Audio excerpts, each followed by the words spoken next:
Welcome to the Peng Challenge Thread Podcast number 1. This podcast is brought to you by the Justicariat of the Peng Challenge Thread, which is solely responsible for its content, or lack thereof.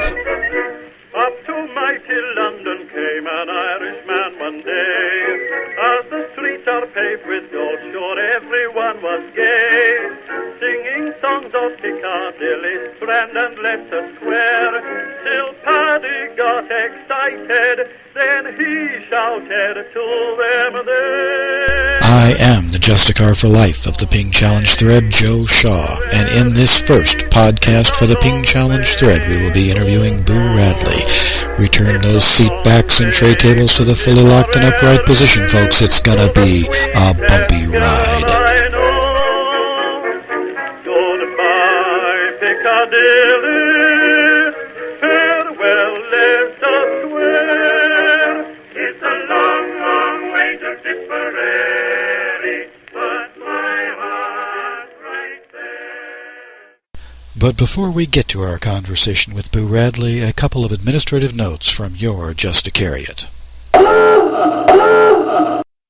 Please email any complaints, questions, or suggestions in either WAV or MP3 form to me for future podcasts. Second, always remember that Rune is a dweeb. We now return you to our podcast.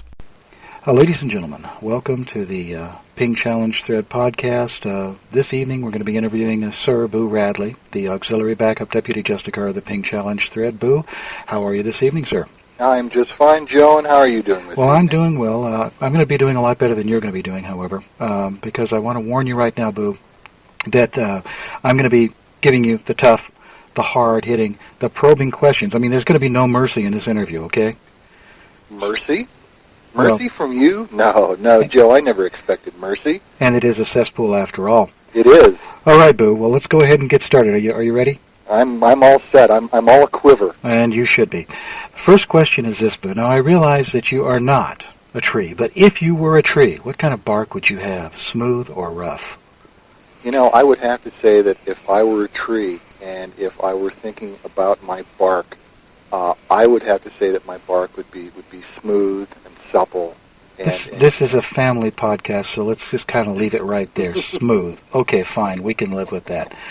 Well, let me ask you this, Boo. You know, obviously, Sure. What's the history behind the name? I mean, a lot of people will use a different name when they go online. Myself, I didn't need to because, I mean, after all, what could be better than Joe Shaw, right? Offhand, I can think, well, go ahead, never mind. Oh, okay. But I understand that a lot of people are unhappy with their name and find it necessary to use a different name. So where did you come up with the name Shawnee? How did that all come about? Well, basically, it was kismet.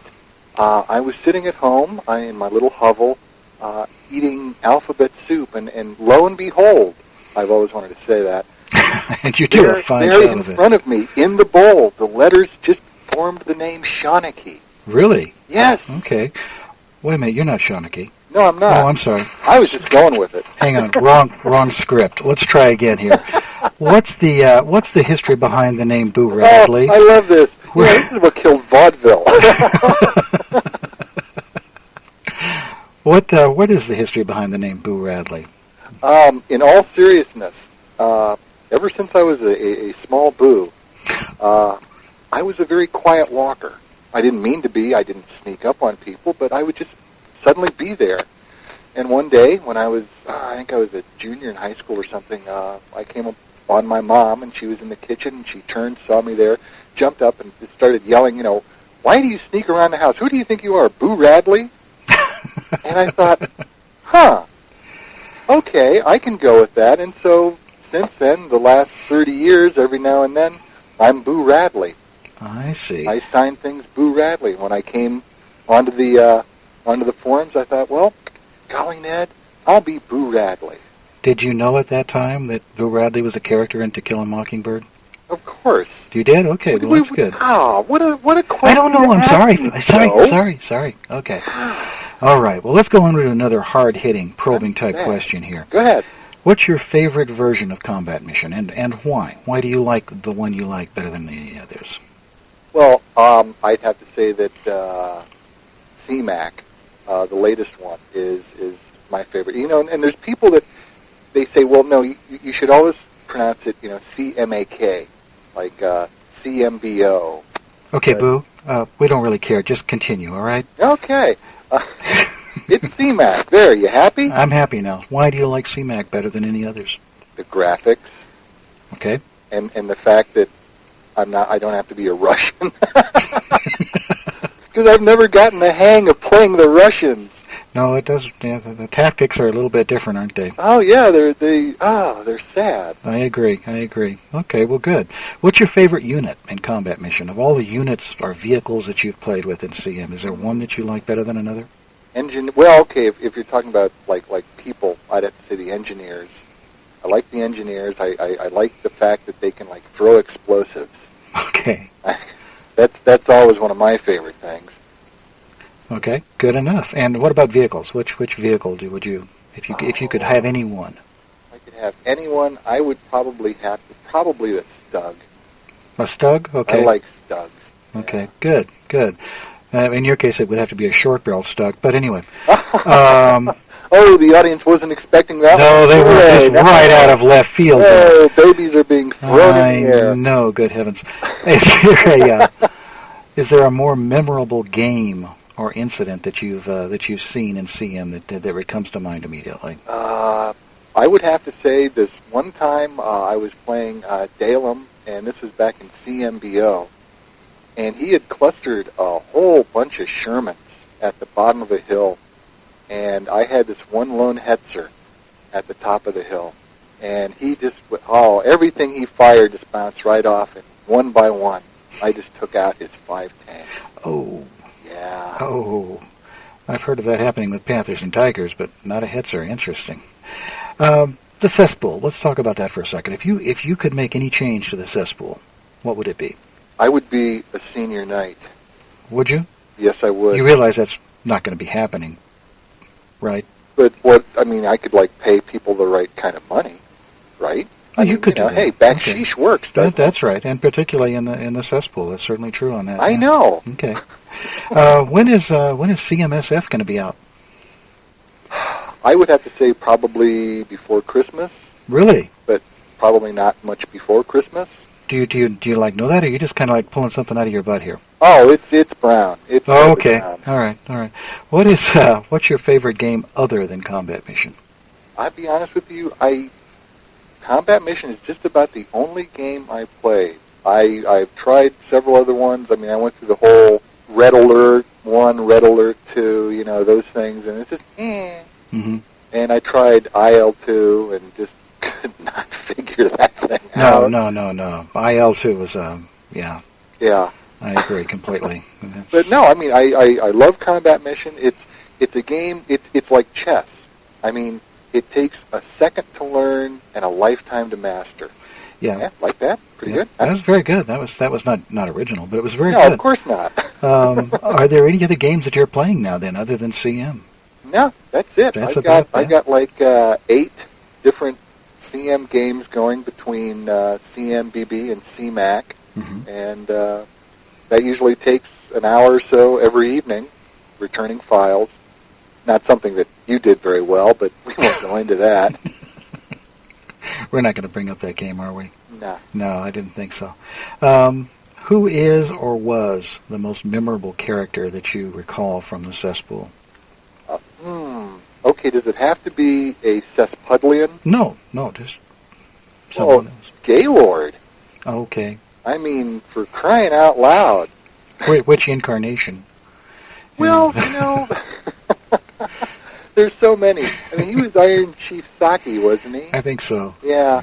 It's hard to recall. Each one was it was just a different facet of this very, very flawed stone. Just amazing, wasn't it? I agree. Oh, yeah. Yep. You sit down, he's on. Get the popcorn. That's right. It'll just be a while now before we figure it all out. Very good. Boo, what else comes to mind tonight? Anything in particular? I think that we've got a really good bunch of guys. Even counting the Australians and the... Well, let's not get crazy. the clowns from the goober countries. We're a good bunch of guys, and gosh, you know, if I were to win the lottery, I would really love to, like, you know, invite everybody over to my house, and I'd like pay for the plane tickets and everything, and just have a nice weekend. But of course, if I did really win the lottery, there'd be no way you guys would see any one of that. No. We'd have the stenographers, of course, you know. Oh, yeah. You know, so the wives might not be invited at that point. But anyway, well, yeah. You know, but I always thought that would be just a kick in the head to actually meet I'd love everybody. it, yeah. You know? Yeah. Have you met any cesspoolers? Not in the flesh. Oh, my. I have spoken many times with Shawnee. Right. I have spoken with Hiram. Okay.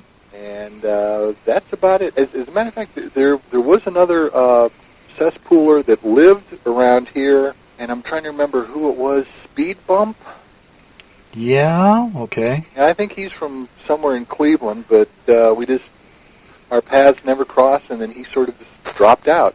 Yeah, he was actually a squire of mine at one point. Mm-hmm. And yeah, he couldn't hack it, you know. I know. Well, you know, it takes a certain. That's right. Yeah. To be a member of be a member of the Shavian House is you know quite an accomplishment. And that's one question I have for you, Joe. Yeah.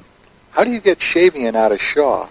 Because and I'm not sure what the origin of the whole thing is, but there is a term called the Shavian wit, and it refers to George Bernard Shaw. Oh. And that's where Shavian comes from. Yeah. I'll have to look that up. Oh, please do. You did make a fool of yourself with Justiciar, however, so you might want to be careful. No, not really. No, you did. No. You were wrong. I was right. No, you did. Just admit it. Be a man about it. Come on. Okay. Boo Radley, one final question for you. What's your real name? Oh, my name is Robert Spohr. Very good. Okay. You did that very well. Thank you. And where are you located, Rob? Akron, Ohio. Okay. Yeah, the land of shiny blue suits. There you go. And do you prefer Rob or Robert? Rob. Okay, great. Well, Rob, Boo Radley, the auxiliary backup deputy justicar of the Peng Challenge Thread, I want to thank you very much for taking the time tonight to talk with us.